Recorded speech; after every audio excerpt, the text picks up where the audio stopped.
Welcome to the Right Now Show. This show is all about inspiring our generation, people in their 20s, to go out and actually go for your dream, to find out what your purpose and your mission in life is. And I know that you listening, you are capable of so much more than you can possibly imagine. And I want you to go out and I want you to make that happen.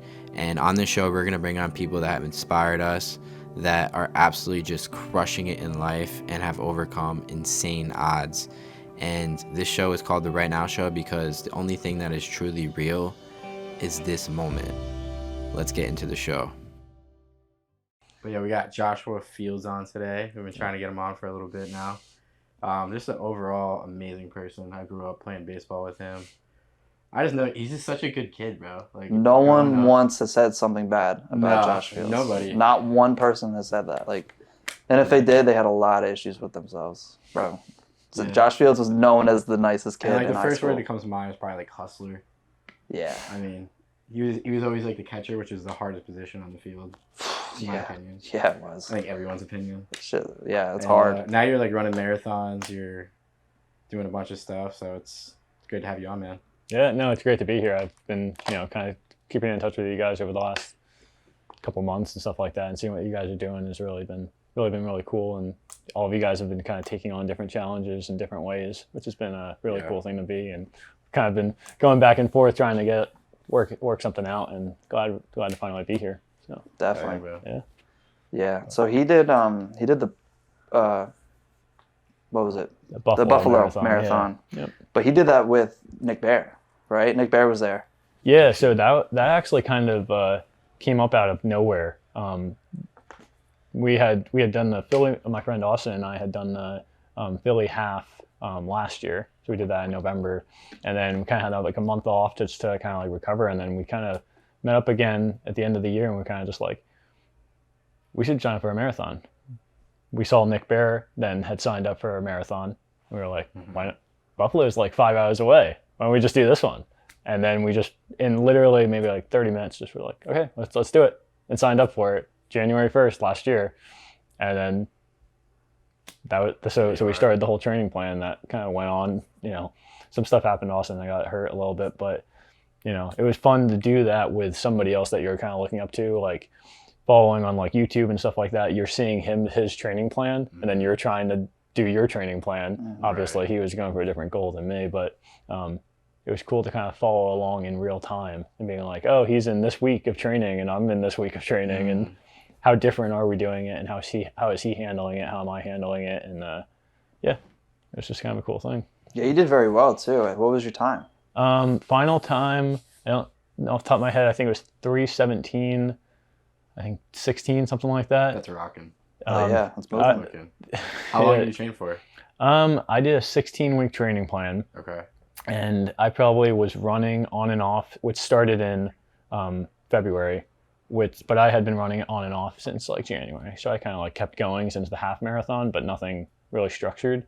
But that was intense. That was a real, like I took that very seriously. I didn't miss one workout over that whole 16 weeks. And I was like hardcore on like making sure I got my miles in and stuff like that. I felt great that whole day. I think I was aiming to go for sub 3, which is a pretty ambitious goal, considering that was my goal in the fall. But got sub 90 in the fall, and then during May, it was sub 3 was the goal, and was on pace through mile 16. We were still going 650s, and then started to hit the wall a little bit. Had like a couple 715s in there, and then about mile 18, 19 started coming off pace, and then those last 6 miles were tough. I got bonked pretty bad, bad, and that was a struggle. But it was the feeling that you got when you finished it and you really like gave it your all. Though was just you really can't explain it. It's just something that just came over you that you were just like, hey, you worked really hard for it. And as disappointed as I was to not complete my goal, I was extremely proud of that, and gives you more energy for the next goal. And I feel like it's so hard to get your goal that day too, because the nerves, the crowd, like it's just like extra adrenaline. Your heart's pumping more. Yeah, there's so many things that can go wrong too. Yeah, there are, but I think having something that really requires a lot of work starts to build like you're overcoming adversity every single day. Oh, yeah. I mean, Right. there were days last year where it was a struggle to get up and make sure you go and get your miles in and take it seriously. But when you got to that moment, you were like, you weren't going to let something little or something inconvenient kind of get in your way. You were just going to find a way to go overcome it. Yeah. And ultimately, we didn't reach the goal, but I know I gave it my all on that day, and I 100%. controlled what I could control. Yeah. So Why did you want to run in the first place? running has always kind of been like a weird, like escape thing for me Yeah. because kind of getting into running, I didn't really before I started running actually to get better at baseball because I was like, I kind of have like getting a little chunky a little bit, so. You don't do much movement behind the plate unless Yeah, it's like well- lateral or Well, I mean, that was the idea behind it, but I realized I was just sitting back there and not doing Right. anything. So, Yeah, so I feel that.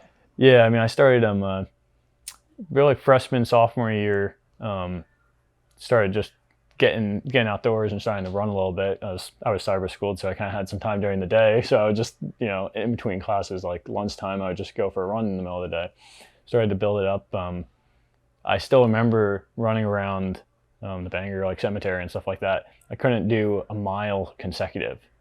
That was like the first goal. And I think the first time I did it, it was like 10 or 11 minutes. And I was like, I didn't even think of anything at the time. I was like, hey, I just did a mile. And then started doing a little bit more and more.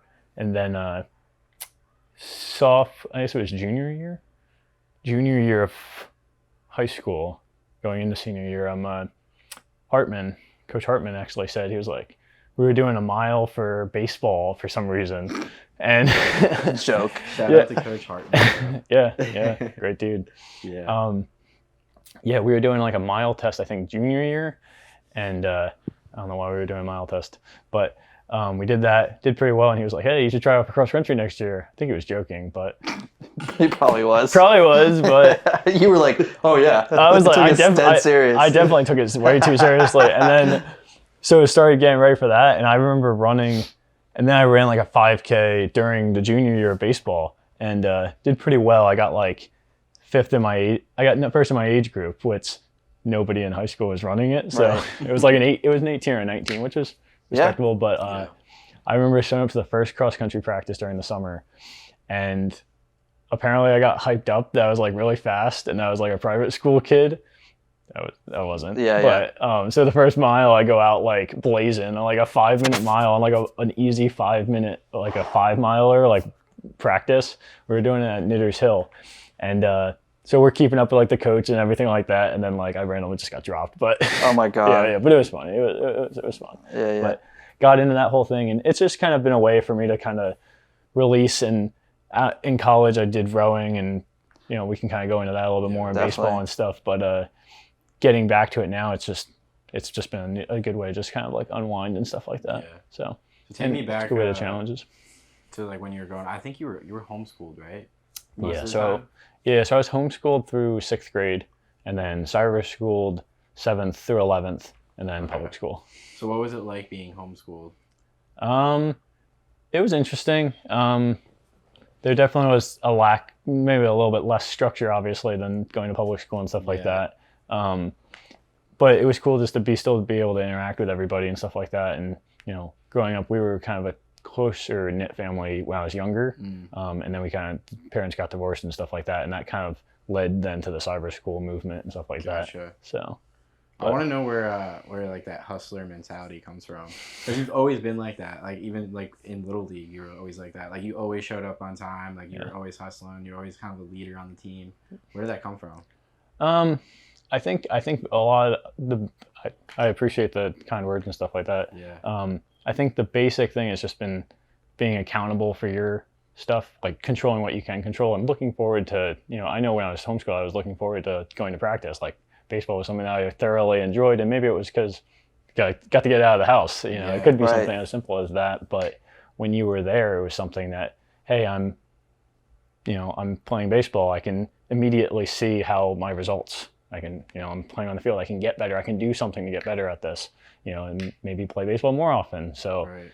I think it was maybe seeing those results.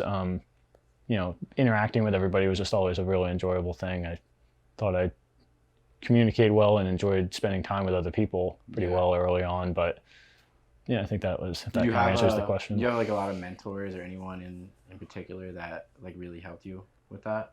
When I was younger, not particularly. Interesting. Yeah, no, it was more so. That's why I think I kind of enjoyed the time got to spend with like the other players on the team and even the coaches and stuff like that. I know like when I was younger, I got a lot of rides with coaches just to fit with like my mom and my dad's schedules and stuff like that, and just getting more chances to talk with different people were really educational and really beneficial for me. Yeah. So. Love that.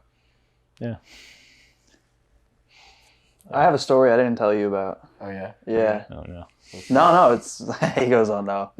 No, it's a great story. Like I was just here and my parents came back. They went to TK's. Oh no. And you were there too, but they didn't know they didn't even know. They didn't even see you. They were just having dinner. All of a sudden like the check comes and it was already paid for. And they were like, who the fuck paid for like our lunch or dinner or whatever it was? And they had no idea. And then you like walked by and they said, oh, it was that guy. It was Josh Fields, and he just paid for my parents' dinner for just literally just did it just to do it. I was like, holy shit! I'm like, dude, that's such a Josh thing.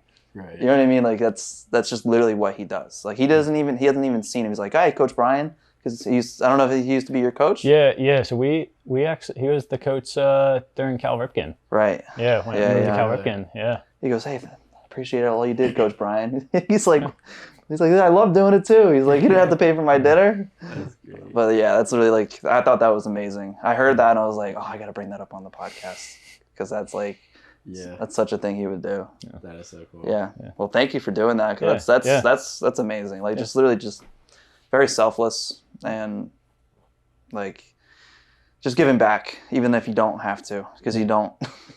Yeah, no. But you just did it anyway. Yeah. Well, I think that gets back to just coming up and enjoying the time that you get to spend with people, and we got to play together in high school and stuff like that, and the point of you work hard in your career and your job and stuff like that to be able to. The whole purpose is just to make other people either make people happy or do something enjoyable or pay somebody back in some type of way to let somebody knows that like you appreciated it and stuff like that, and that's really important because you kind of know. When you get in the rough spots, you're in a down, you get down, and we all have been in those situations where there's not really a lot of light, and you kind of just something like that is, if you have a chance to do it, I feel like that's the reason that you should do it. Like it makes me want to do that now. Yeah. It's like, wow, I'm such a piece of shit. Like I have to do something like that. It definitely feels good to give back, even for you. Like you feel fulfilled after you give. Yeah. 100%. Yeah, I mean we're in the season of giving right now. So, true. I mean, I haven't bought any gifts. None. No. I haven't even thought about it. Yeah, Amazon Prime to be done in 10 minutes. I know. Yeah. I just got my first shipment in like the other day. So. Oh yeah. Yeah. Are you single? I'm actually dating somebody right now. Dating someone? Yep. Nice. Yeah. Yeah. Really good. Really amazing girl down. Is The Rock coming? Is The Rock? Man, we're moving fast. We'll hold off on that one for that. Yeah. Pulled the trigger too early on that one before, so. Wanna. So you did some rowing. You went to Temple? Yes. After high school? Well, no, actually. So that's another funny story. So it was at Bangor, graduated Bangor. Actually went to Cairn University, which is in Langhorne, PA. So really. Karen. Yeah. Cairn, right? CAIRN. Oh, okay. Yeah, it's a little different. Yeah. So, went there. To put it in perspective, they have, I think it's about 15. It was about 1,500 people when I went there, and half of those were commuters. So, wow, really small school. Yeah. They were small Division III for sports and stuff like that. Played baseball there my first year, and then did ROTC. Crosstown at St. Joe's, did Air Force ROTC there. Did that for the whole year and then switched over to Army ROTC in the spring because originally they didn't offer a crosstown thing with Temple. We were able to dig that up and figure that all out. So then I was commuting to Temple 4 days a week during the week to be there at How far of a drive? It was about a 45-minute drive, and I had to be there at 5 a.m. Oh.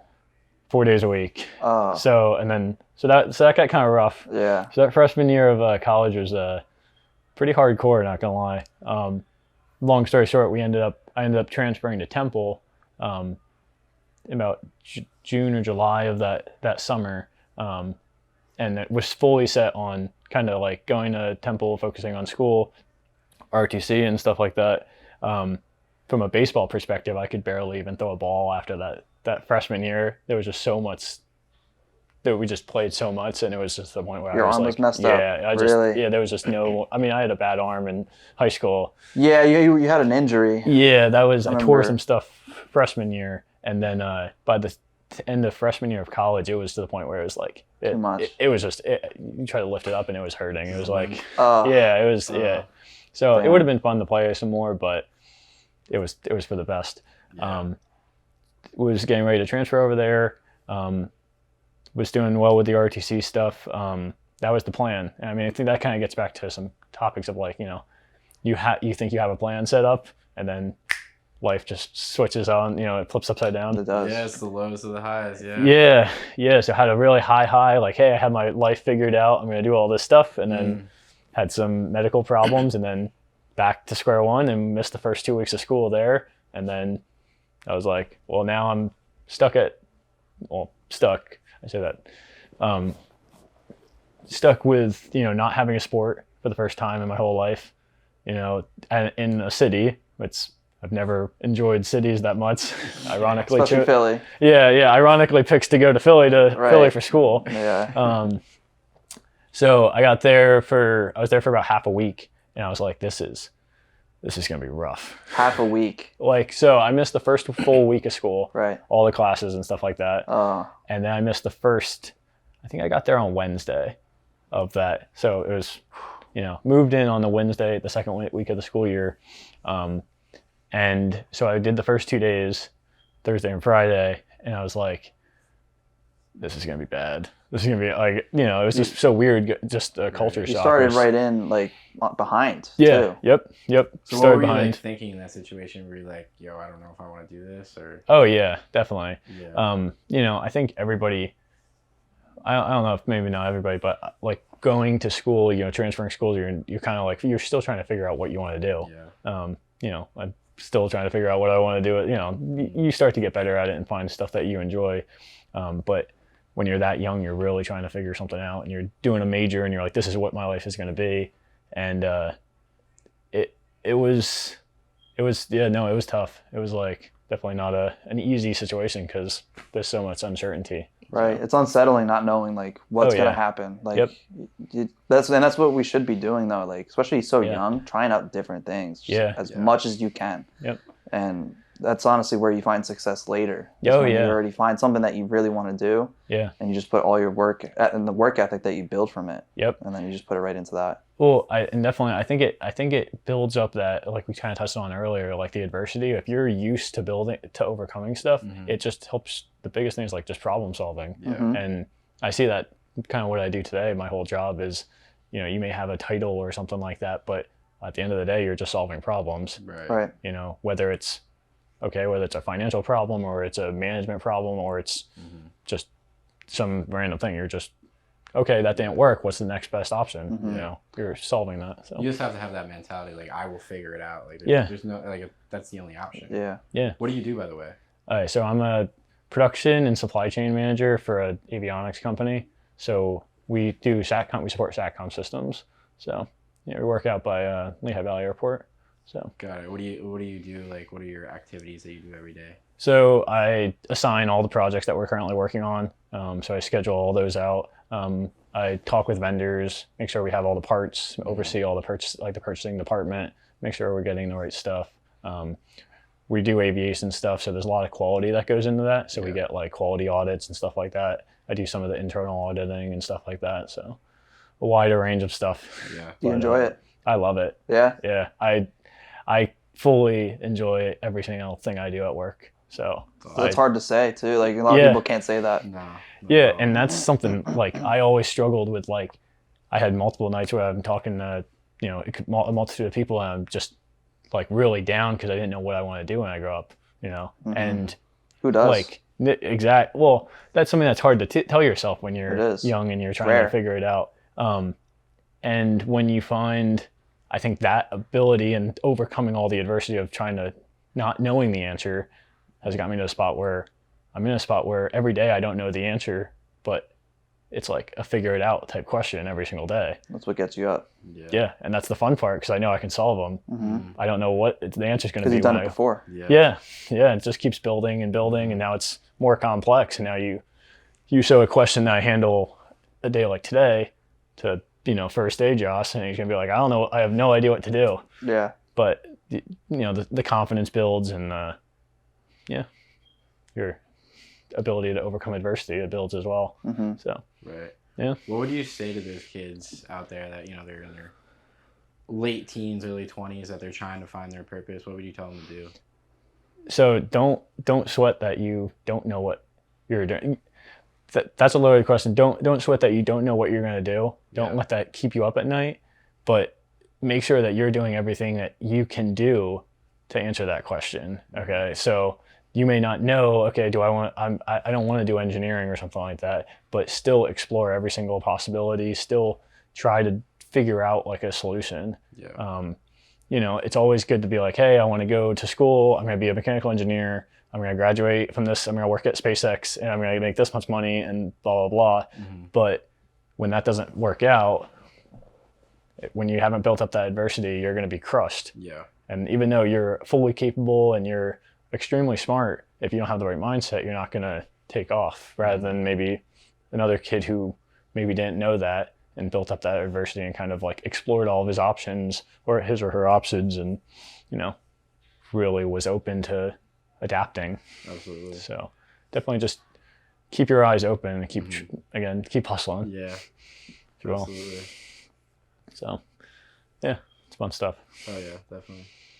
So you did some rowing at Temple? Yeah. So we were kind of touching on, got there the first 2 days. Just kind of like, this is really, really, this is going to be rough. I looked back through my stuff and I had a flyer from the first day I went for orientation. So for orientation, there was some tall guy with a big black bushy beard. I remember him handing me this little form. Yeah, exactly. Yeah. And he had this really weird accent too. So we'll come back to him, but he hands me this flyer and you good? Caught guard. Fun stuff. Never heard that before. What? Black pussy beard. Is that actually like a... Bushy. Is that actually... Oh, you say bushy? I said bushy. Oh, I thought you said pussy. I thought I said bushy beard. I thought you said We're gonna have pussy to play beard. that one back. Oh, Yeah, man. I I guess thought you so. said pussy too. I thought you said that. I was like, I don't what? know. Okay, go on. I can never pronounce the SHs. That's so funny. So big bushy beard. Yeah, yes. So he handed me something. And I was looking through my stuff and I was like, oh wait, I found this flyer and it says try out for the men's crew team. And I was like, what's this? Blah, blah, blah. So now I'm reading this. It's Sunday night. And it said contact this email and, this email address. So I sent an email. I think it's Coach Perkins, his name. Sent him an email. I was just like, hey, my name's Josh Field. I'm interested in trying out. When are tryouts? Blah, blah, blah. And he's like, tryouts are tomorrow at 5:30 a.m. Oh. Or 6 a.m. at the pavilion or Pearson. I was like, okay. So I jumped right into it. Yeah, so the first 2 days I slept until 11. I was like, I didn't have classes. I was chilling. Next day I was like, okay, well, I guess I'm getting up early tomorrow. And then that kind of started it. Showed up for the first day of tryouts and I was just like, oh, this is going to be weird. I couldn't find the building too. So I walked around at 5 o'clock. It took me an hour to find the building. Oh my God. An hour to find the building. Wow. But so then we got into the whole tryout process. Met some really, really cool people in there. I met two of my best friends who actually were trying out for the team that same year. And yeah, that began a whole journey that I never would have saw coming. Yeah, So- what made you get into that? What? Well, so basically not having, seeing it it was structure. just kind of hey, okay, this is a sport. It's a Division I sport. It was a fully funded sport at Temple. Mm-hmm. Kind of having the opportunity, I was like, okay, well, I'll try out for it. See what happens. Yeah. And it was totally Just random. said, fuck it. Yeah, Just pretty gotta much. throw yourself in there and Yeah, just, pretty much. just try something because you're not doing anything. Yeah. You have that urgency to just Yeah. get in there. Yeah, have another purpose for it. Coming from the year before at Karen, it was, each minute was precious. Like you were spending time with your friends, or you were doing homework, or you had practice. You had something that you were always doing. You know, going to a temple then at that point and I didn't have ROTC, I didn't have school or sports. I just had, you know, school, and some people immersed themselves in school. I didn't really immerse myself in school, but you know, I did what I had to do, and you know, studied and everything like that. But it wasn't something that I could stay in all the time. I had to have, you know, a physical release and stuff like that. But yeah, so then we started the tryout process, made the team. That whole fall was a really life kind of changing time, just because it kind of just exposed you to a whole nother world. Rowing is there's not a lot of rowing programs around here, if you didn't notice. No, it's not a thing that it's usually. It's a very rare thing around Well, that actually leads to a funny point. I remember I had made the team, and it was maybe like a month into it, and we were getting ready to actually come off the water. And I remember Perkins, the head coach, coming up to me and saying like, "Hey Josh, like, how are you liking the team so far? You know, how are you liking the sport so far?" And because typically rowing teams, they bring on tryouts. Typically every rowing team has a walk-on process every fall, just because a lot of people haven't rowed. They want good athletes, and they'll teach you how to row. So each school kind of has a certain way of how they teach rowing, like how they teach the technique and everything like that. So it's a common thing. But he came up to me and kind of said this stuff, and I was like, on the Schuylkill, there's rowing, there's dragon boating, there's kayaking, there's all these different types of boating. And I was like, I don't know. So do we just rotate in between different boats? And he was like, he asked, how am I doing it? I was like, hey, yeah. And he's like, yeah, I really like it, but when are we going to get on the battle boats? Like, you know, they would have you know, like dragon boats. Right. They're called dragon boats. They have like 20 people on each side, and they're banging the drum. Oh my And they're all gosh. going like this. I'm like, so when are we getting on those boats? Just looks me dead in the eyes like, is this guy stupid? And he just walks away. He just walks away in the middle. I was just like, what do you mean? I'm just like what? Yeah, so that was a funny How long did you do that for? for rowing. Yeah.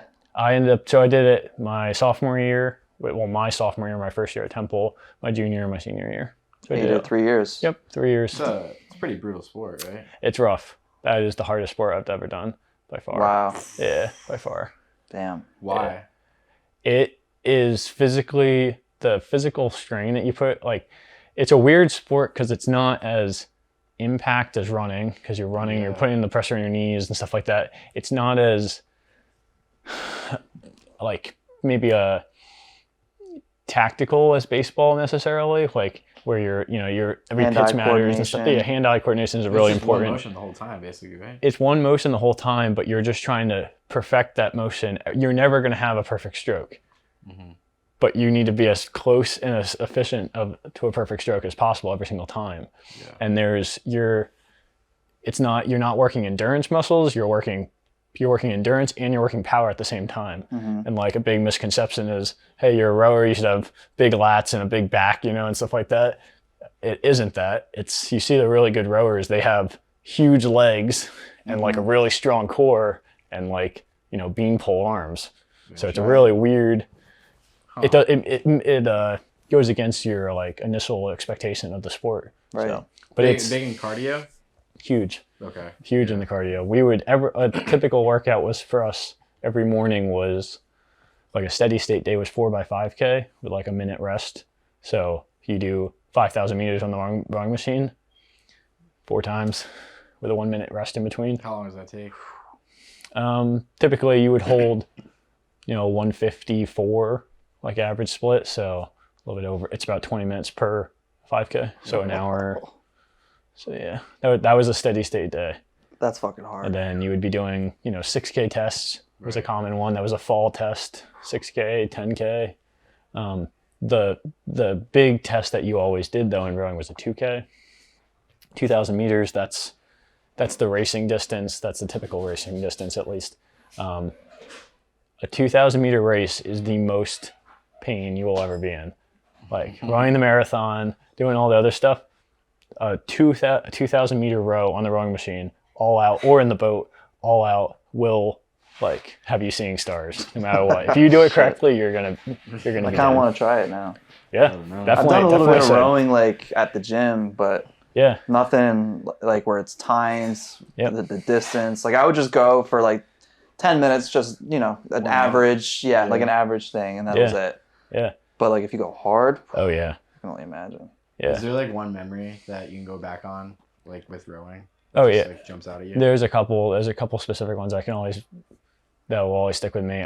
So my freshman year, we had a really good season. Just kind of like we were kind of like a misfit gang of like walk-ons because we had some kids in our boats that had rowed their whole life and they were like really really good. They had a lot of experience. We had other kids. My friend and I had absolutely no rowing experience, but we picked it up pretty quickly and we were in like the top boat, and we ended up winning. So the league championship for collegiate rowing for our area at least was Dadville's.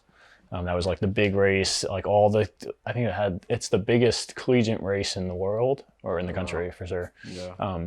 So I think there was like over like 100 or 50 or 100 teams or something like that. Long story short, we ended up winning the whole thing. What? So we actually won Dadville's that year, and Crazy.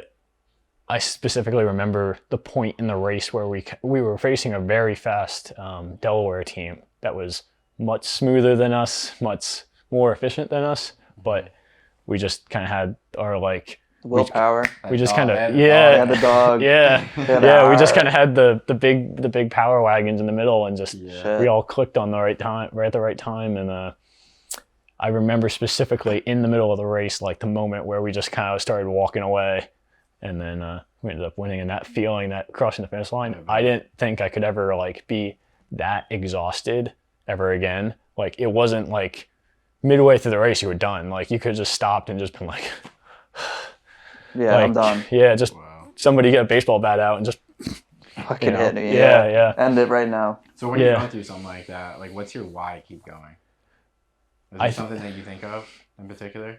I think I've given up on certain things before. Yeah. And I know how much like I will like just like rag on myself for it, and I'll beat myself up for it, that I know that I don't want to have that again. Yeah. And that whether like, and you kind of, I feel like mentally after you've kind of done that a couple times, like you make a decision in your head and you're like, I'm going to do it.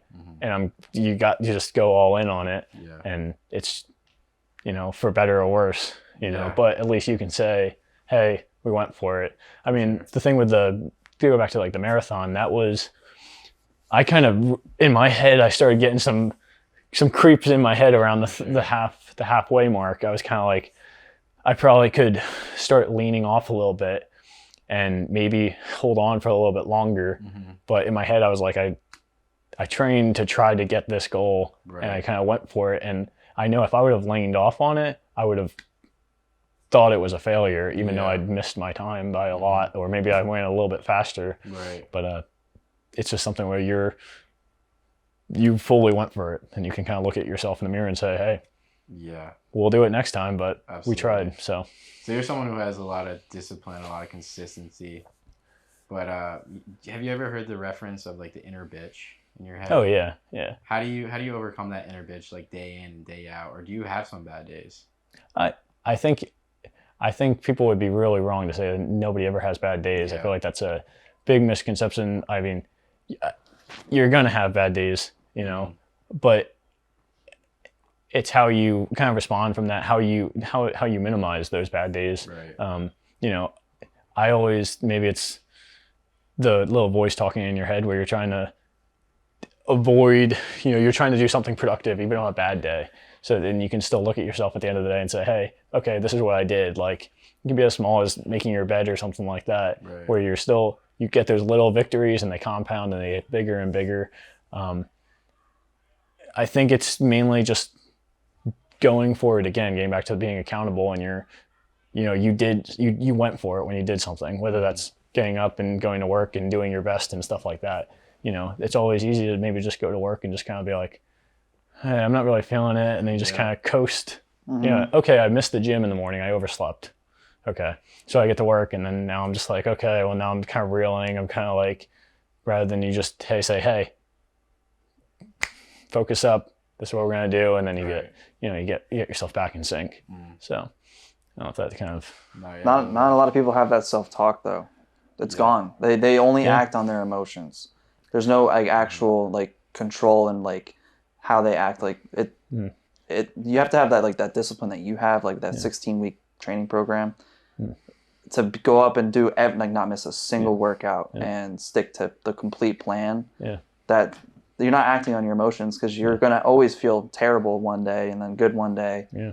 But it doesn't make you do better or worse. You're gonna do it anyway. Yeah. It's gonna get done. Yep.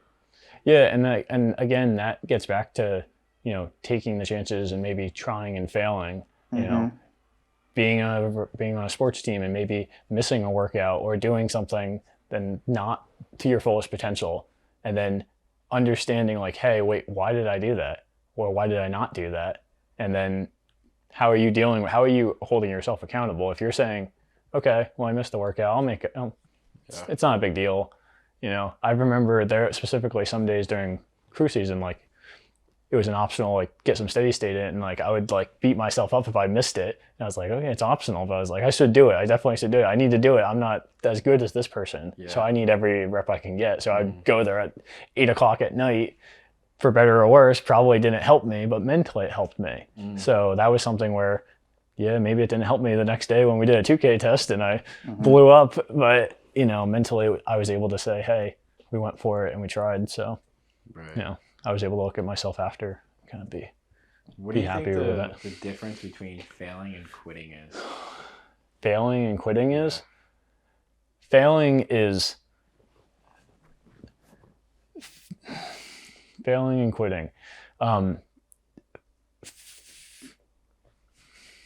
Quitting is a feeling where you almost have like an utter disgust, where you're almost just, you do something and you're choosing not to go on anymore. You're making a decision where you're still capable of, from a fitness perspective, where you're capable of doing something. You're in that battle with yourself, and you make a decision to go the easy route. Failing, there's two ways of maybe failing. There's missing your goal, which may be failing, but may also not be failing. I wouldn't consider the marathon a failure, even though you missed the goal. It's a learning lesson. It's a great learning lesson. But a failure would be, maybe a collapse of your entire values, maybe a little bit more, maybe, I've gone through periods of time where I'm not on a structured plan, I'm on my own, and then I just kind of like fall off the rails. We've all been there in different capacities and stuff, and that is what I would say a failure, where you're not being maybe true to yourself, like on a day-to-day basis and stuff like that. Right. So, Definitely. yeah. That makes sense. Yeah, I can relate to that for sure. Especially after this marathon. Not like I didn't dive off, but I'm not like where I'm structured at, I'm still waiting to get back on that structured plan. Yeah. Just put another goal in front of us, Yeah, for sure. Yeah, and it's hard. I mean, going from where you were coming from, like the different upping the miles, it's a lot to get up to those high mile weeks. What'd you get up to? Like, what was your highest miles a week? It was definitely high 60s. Wow. Yeah. That's a lot. Yeah, it was. We were going. I mean, it was 6 days a week. Every Like 6 days, 12s a day. there was 12. Typically, I remember the mean training plan was it was 8.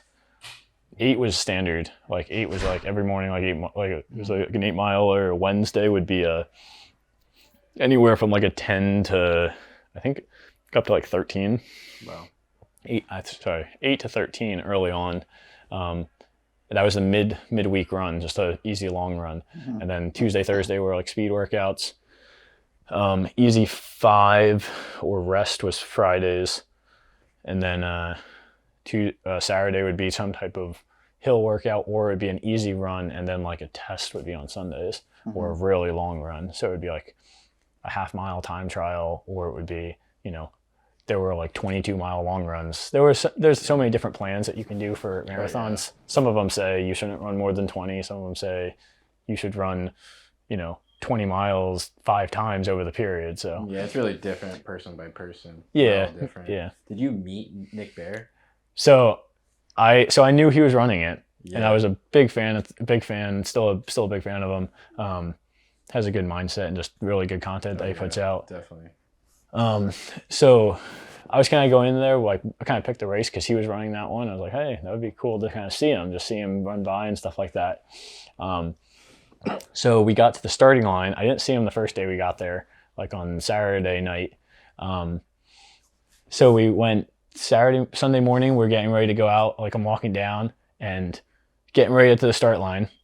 There was a couple thousand people running the race, but was able to get up to the front relatively easily. I wasn't in the front row, but I was in the second or third row.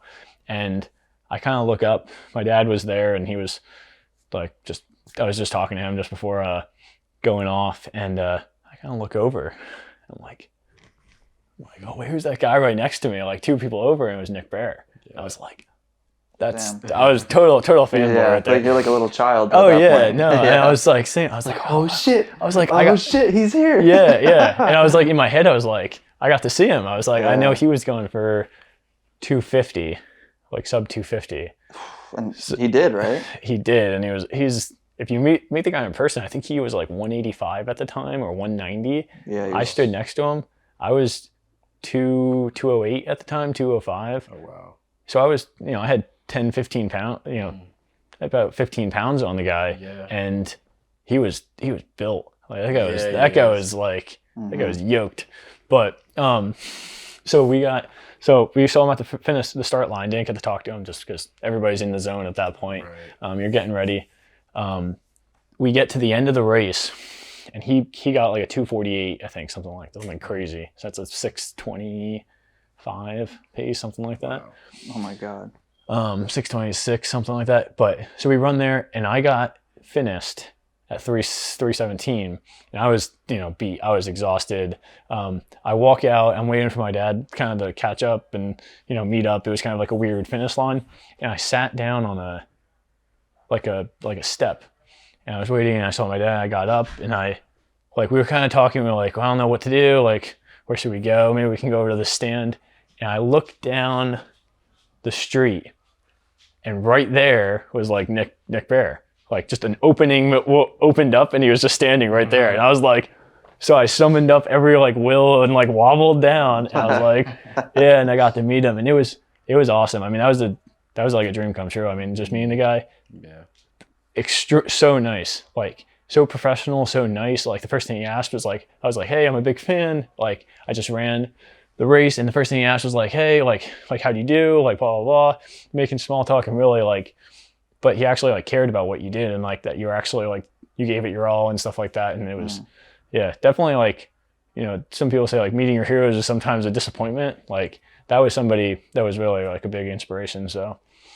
Yeah. Well, he's not a fake hero. I mean, you can see from his videos. Oh yeah. He's as real as it gets. Yeah. Entrepreneur, works out twice a day, miles. It's crazy. Yeah, and I mean, I got to see him actually run and stuff like that. I mean, the guy's just it's real speed. Yeah.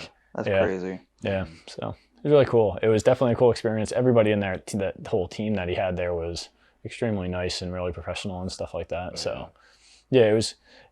It's really cool and really reassuring when you see somebody out there that you're watching YouTube videos for, and it's not just a facade and stuff like that. It's something that you can actually look up to and really appreciate and really get behind.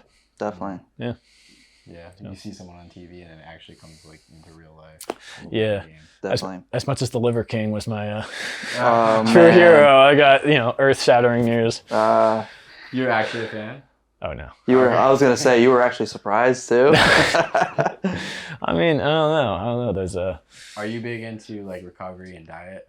Not as much as I should be. I have been on a very, very whatever diet the last couple of years. It hasn't even been a diet. It's just been trying to get just a basic structure in your plan and so. Hey, we know a program that can help you out with that. Really? Just a strength and nutrition program, yeah, that would be good. Yeah, definitely. I mean, you see all his stuff. He harps on it and stuff like that, and you see all the benefits and stuff like that. But nothing set up. But just a lot of eggs and a lot of pasta and a lot of fruit. Oh, the pasta. I love pasta. So good. Yeah. Damn, that's one of the hard things is carbs. Yeah. But if you're burning that many calories, Then it doesn't you really need- matter. You need those carbs. I mean, but the reason, obviously, that's really the real reason everybody runs and they work eat out. the carbs. Yeah, I mean, just to eat the Yo, carbs. I never but, thought about it like that. Let's be straight here. yeah, Yeah. I mean, like, It's like a nice 6 miles. I'd be like, I gotta do 8. I gotta make Yeah. up for that fucking pasta Yeah. dinner I'm gonna have. that's, Oh, yeah. Have an extra 2 scoops. No pasta. Yeah, an Yeah. extra. Just throw that shit on there. It's so easy to Like, I deserve out-eat your this. Calories, though. yeah, I could out eat my calories in 10 minutes. yeah. Dude, it's peanut butter. That's tough. If you could have like one cheat meal, like any meal, your dream meal, what would it be? That's tough. I think I'd have to channel like my like inner Garfield though. A tray of lasagna. I could easily eat a tray of lasagna. I ate one like 2 weeks ago. A whole tray. Whole tray. Yeah. Yeah, I could do that. I honestly Italian. Yeah. Anything. But I mean, I'm always a big cookie man. Cookies. Chocolate Yeah. chip. Yeah. It's basic. Just basic. It's basic. Dip it in milk. Oh yeah. Oh yeah. Half gallon of milk with it too. I mean, that's- Down the hatch. yeah. I mean that's always been the problem. I used to have like a little battery that would, you have Spare your tire. you have your rowing uniforms and they're all really tight and everybody like flexes their 6-pack and Uh-huh. whatever. I always had the battery. Yeah, but I was like, hey, I can pull my weight. It's I was gonna just- say, yeah, you can still keep up. Don't I got matter. I got the little battery though. That was always. Yeah, it's crazy how you went into Never done running that. too, and you're a bigger guy. You've always Yeah. been a bigger guy. Yep. So it's a lot harder for you. You gotta carry a lot more weight. Yeah, I don't know. I've never I've always heard that and I always kind of said that, but I've Yeah. kind of like thought that in the back of my mind. But I'm always like, hey, I mean, there's somebody else out there that's doing it. You're Yeah. still running the miles. You're still doing all the stuff. So you always try to hold yourself to a higher standard, and everybody's on a level playing field. You don't know what they've been through and what they've kind of come through. Yeah, that's But- facts. That's where the victim's mentality comes because Yeah. people are like, you Yep. don't understand me. Yep. You don't know what I've been through. You don't know like who I am. Or like, Yeah. motherfucker, there's a bunch of people out here that know exactly what you're going through Yep. or have done what you've done. Yeah. Whatever it is, Yeah. like getting rid of that and just saying and understanding that like there's so many people out there that have done Oh, yeah. way like that's huge, I would say. Yeah, no, definitely. I mean, it can be something as small as hey, you're a bigger guy, you're running, you're competing with smaller people. Like, I mean, Yeah. that you can use that, and that it may be a fair argument, but Right. ultimately, like, you're not going to get any better if you say like, oh, well, I actually came in first Yeah. because my weight adjusted score is this. Exactly. Ultimately, when you race in a race, who crossed the finish line first? Exactly. Yeah. True. I know like rowing has like a big like power to weight ratio is like a big thing. So like there's lightweight rowing and there's heavyweight rowing. And the lightweight rowers, I remember the one guy that was on our team was just an absolute beast. One of the best dudes I ever met. But just an absolute rowing. Like he really went all in and like something that you could really like follow and stuff like that. He would have like an insane power to weight ratio and he could hold his own, but we'd get to like the top speed of the big boats with all the heavy hitters and stuff like that. And just, they hit a top speed that's just faster. Like your max speed is going so fast that it can carry the weight and you would still beat, a boat where maybe they have like the best power to weight ratio. So either way, Yeah. we're getting into that. I'm reading a little bit more about, currently I'm reading a book, Beyond the Bike, Lance Armstrong's old Okay, book. yeah. Oh, yeah. So this was the one that came out before he got caught, really. Yeah. So I think it was in the early 2000s. So stupid though, because everyone in the top 15 was doing it. Oh yeah, no, it's totally true, and I know. Yeah. but it's interesting to see his whole story because he really had an amazing story. Like you can never take that away from him. Like regardless, the guy was a phenomenal athlete. Like, and he went to places that I think very few people could go to. Yeah. To get some of those wins and to kind of just overcome even the cancer and stuff like that. But I kind of wanted to read it because I kind of wanted to hear his perspective before everything came out. Obviously, he's in a bad light since then, and as he should be because he really went after some of those people. But it's really interesting to see all his trials and how he never made excuses. I mean, the guy had cancer and he's out there and he's riding his bike while he's doing chemo. People will be like, "You're fucking stupid." Like, Yeah. you don't know me. Yeah. You don't know Yeah. me. Yeah. That's crazy. What was it called? Beyond the Bike? Beyond the Bike is the first one. I think he has a couple other ones, but When was that? Like, when did he release that? if Early you know. 2000. I think it was 2001 or Oh, okay. 2002. So So like he an older he had buck? only won 2 Mhm. by that point, 2 Tour de France's by that point. Yeah. But yeah, no, it's just kind of I just kind of got more interested into it. And I actually saw him on a podcast. I forget what the name of it was, but kind of got me thinking more about him and stuff like that. So Sounds like you're into books and podcasts. That's Yeah. what Yeah, you who do. else do you follow besides Nick Bear? So there's not really podcast wise. Everybody kind of has listened to Joe Rogan at some point. Yeah. That's True. kind of a mainstream one at this point.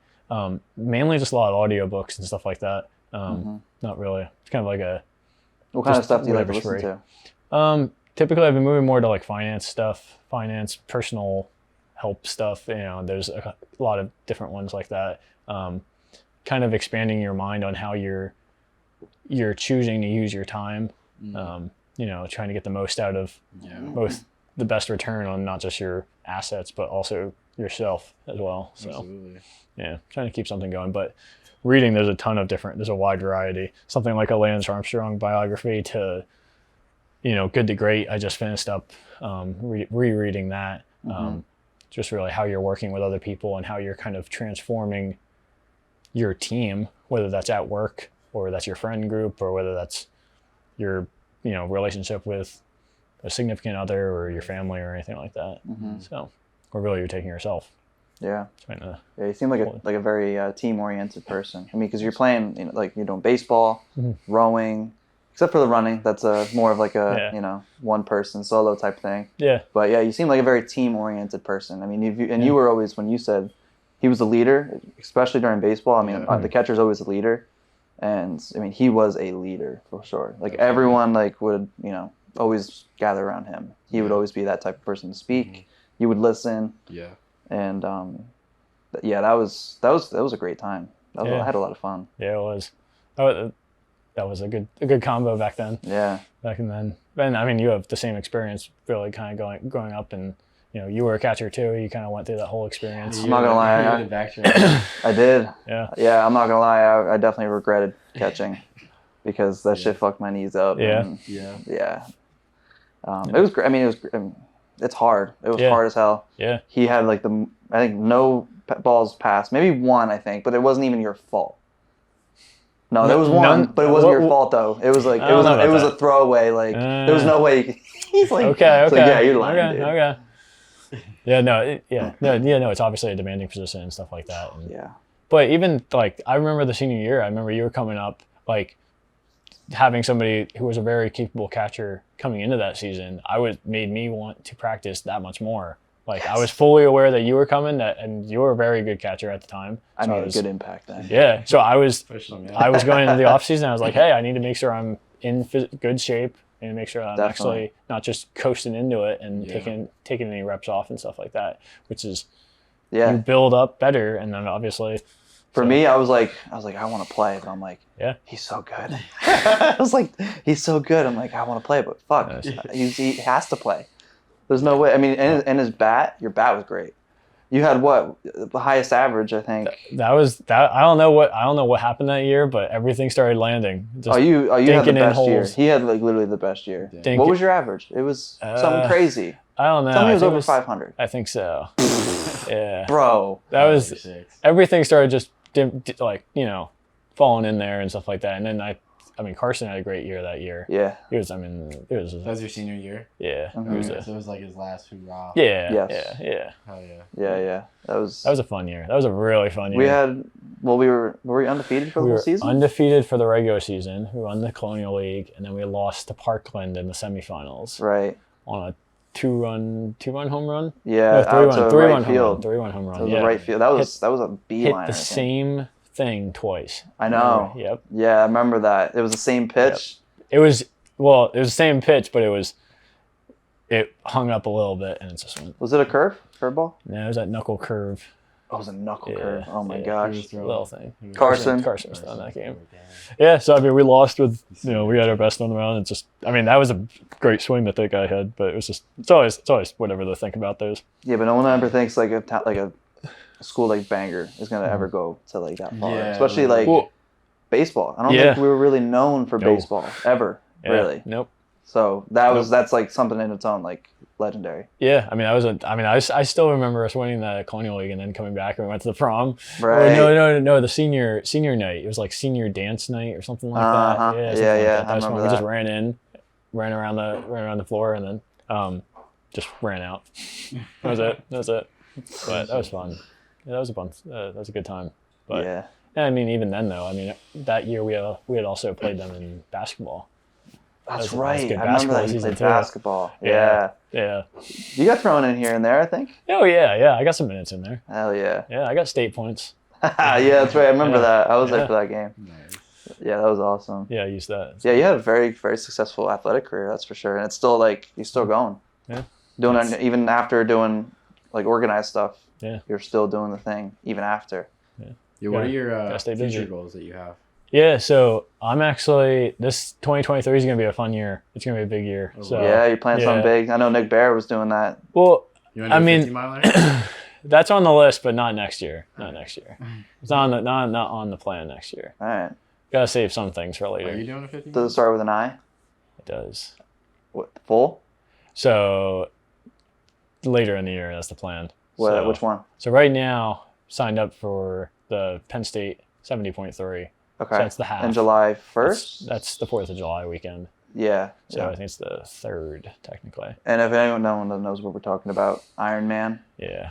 Ironmans are always They've well, been- they're not well known, but they should be because Yeah. it's a triathlon. Yep. And the 70.3, the one you're talking about, is a half Ironman, Mhm. but it's what is it? A 1.2 mile swim. Yep. A 13.2 mile or 13-mile run Yeah, so it's a 1.2 mile swim. into it's the a bike 56-mile bike ride. And into then the a half. run.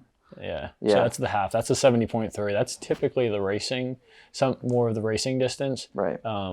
And then there's a full Ironman, which is 2.4 mile 2.4 swim, mile. Mm-hmm. 112-mile bike ride, Mm-hmm. and then a marathon. So for the people listening and they're like, why would you ever want to do that? Like, what sick fuck made up the Ironman? Like, why? Why do you want to do that, Josh? Why would you want to torture yourself and pay for it? No, well, I mean, this kind of gets back to running and stuff like that. It's a goal where you're really pushing the envelope, where you're saying, hey, I need to get better at this, and it's something that you're setting a really ambitious goal, and this is something that you have to train for. You can't show up there and just do it. Mm-hmm. Like, if you don't train for months on end, you're gonna get there and you're not gonna finish it. You may not even make it through the swim. Mm-hmm. Yeah, literally. Like, Well, why do I even want to train once on end in the first place? that's a personal decision. Why would you want to do it? Just because that sense of structure, that sense Yeah, of like, structure. hey, you're holding yourself accountable for not just a week, not just the one day, not just every day. When you have a whole period of time that you have to be on it, Yeah. and that sense of accountability is something that I think a lot of people strive for and really are trying to find. Yeah, I so. think it's the person that you become on the way. Yeah. The journey. Yep. That journey, it makes you become a different person. Oh yeah, You definitely. realize different things about yourself. You Yeah. get more disciplined. You get more consistent. And you finally hit that race day, and then it feels really good. Yeah. Then you have that experience for the next day, whatever else you want to do. Yep. Even if it's not even athletic, it could be something completely different.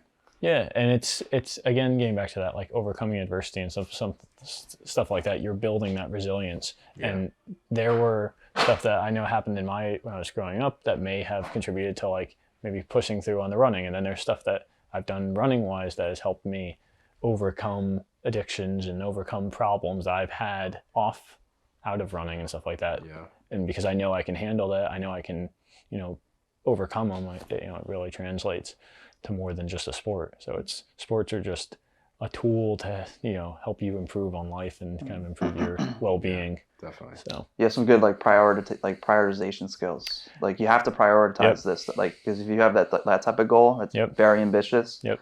You don't have time to fuck around doing other stuff. Yeah. You have to replace it with something like training Yeah. and all the hours of just diet, nutrition, like whatever it is that you do to prepare for it. You have to replace that with whatever bullshit you were doing before. yeah. I mean, if you don't have something to actually like strive for, like everybody is more than Stationary. everybody is more than Yeah. capable of just sitting around and wasting time. Yeah. And If you're not going forward, you're going back. Yeah, exactly. And when you're wasting time, you'll be surprised how destructive you can get. Yeah. For real. You know, your body will take it as a challenge. It's like, hey, I feel like you're happiest when you're making progress. oh yeah, definitely. So, you know, I mean, if you go train for a triathlon, you're going to make a lot of progress. Yep. And it's going to feel good. You're going to feel really fulfilled after that. Yeah.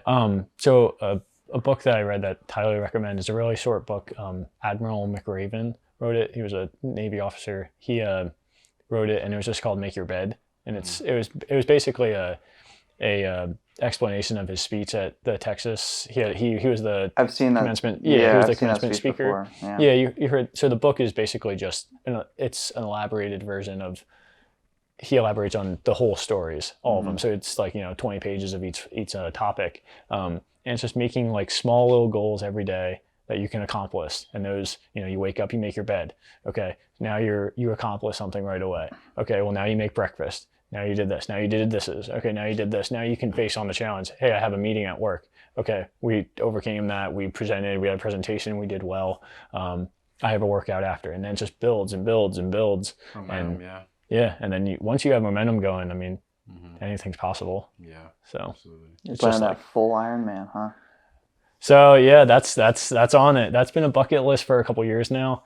Kind of started creeping up while I kind of got exposed to it. I didn't really know about it until rowing. I mean, rowing really was a life-changing experience. Like it kind of opened my eyes to a world beyond baseball, basketball, football. Even cross country when I was doing it at the time, like it still hadn't hit me like what else is out there. So yeah, that's been creeping up there, but also just taking into the new year something that's really going to challenge you and really you're uncertain how you're going to do. Right. Like I'm not a great swimmer. So this past year I did my first like open water swim. That was an experience. I can tell you that. Yeah, that's probably, how far did you go with that? So it was 1.5 miles. And that was tough for you? It was a good experience. I mean, I was surprised, like you surprise yourself. Like I thought I was gonna like get up, half a mile in and start dying and stuff like that. And I felt good. I felt like pretty strong the whole time. And it maybe I didn't have the fastest time, but it was something that I took into then going back into the pool and like, okay, I can do this. Why am I struggling to do like 10 laps in a row? Okay, I know I can do more than this. And now my training practices are getting better. And now it's, it was a great thing to do. And it all happened just because I was just like, I'm going to do it. And I just did it. And then one of my friends ended up doing it with me. And now he and I are training regularly. And it's like, okay, now 2 people are doing it. Now I hold myself accountable with him. Right. So it's definitely, trying to improve a team or make a team and stuff like that. Finding other ways to hold yourself accountable is always a good thing. Absolutely. So, yeah. Should we hit him with it? What's life? No. Oh no. What would you say your purpose is? Purpose. Yeah. I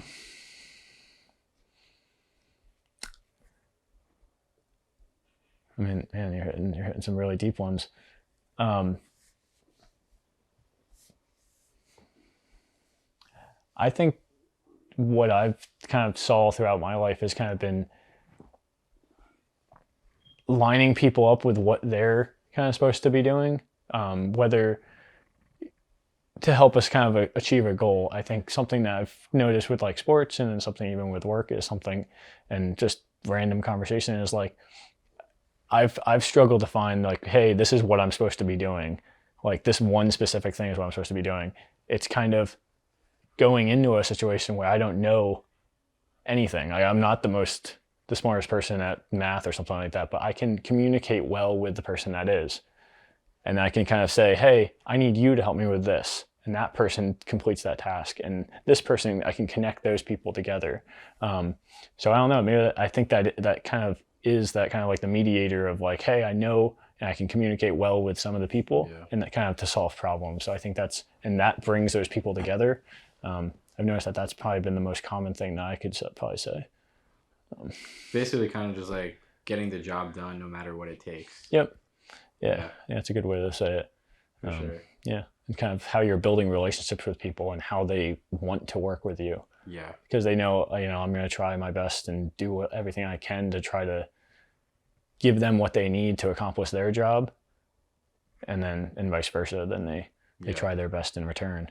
Right. What's the quote that you have on your Instagram? So that's actually Lance Armstrong. I love that quote. So it says the objects. So it says there's a reason that your windshield, your front windshield is bigger, and your rear view mirror is so small. It's basically meaning like look ahead. Like you're gonna make.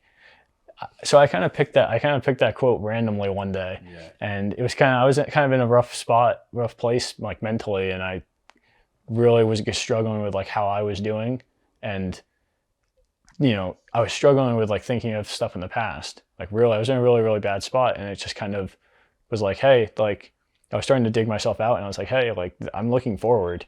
Like there is a lot to like just live for, and a lot of new challenges to do, and a lot of different things to try to kind of go after. And the stuff happened in the past, and I can learn from that, but that's it's in the past for a reason. It's hard. So It's hard not to dwell on it. You can't dwell. it's extremely hard. And like you were saying, like we were kind of saying, like your body wants to soil and stuff and just linger on it and just beat yourself up over it. But eventually you just got to get up and say, hey, it happened. It's done now. I learned from it, and, you move on from there, and you take it as a lesson. So some are easier than others. Right. You can't go back. You can look back, or you can't go back. All you got is right now. Yeah. And hopefully the future. Yeah, definitely. Sweet. Where can people find you if they want to like follow your journey? You can always. I'm on Instagram, JF Nation. Okay. If you want to follow me, I'm always on Strava. I always try to hold myself accountable on that. Yeah. So I always post everything on Strava. That's my fitness app of choice. But Yeah. more than welcome. I'm always trying to find other people that are committed to their journey, whatever that may be. Sweet. Yeah. Cool. You got anything for I us? gotta download Strava. Yeah. You don't have Strava? Nah, Awesome. I got it though. Gotta do it now. No, but thank you for being here. Yeah, It's of been a long course. time. I haven't seen you in like a long time. Yeah. But It is. honestly, it's great to like. You haven't changed much, but you've changed a lot because you've done a lot of things. Yeah. But you're still the same person that we knew in high school, like the nicest person, like has no ill will towards anyone, only cares about other people. Really, is very selfless, and that's something to really look up to, especially for me because I love those type of people. Like having those type of people around and having a conversation with them means a lot to me, and it's great to learn from someone like you. Yeah. I really appreciate that. Sweet, man. Thank you for coming on. Yeah. Awesome. Sweet. Josh Fields.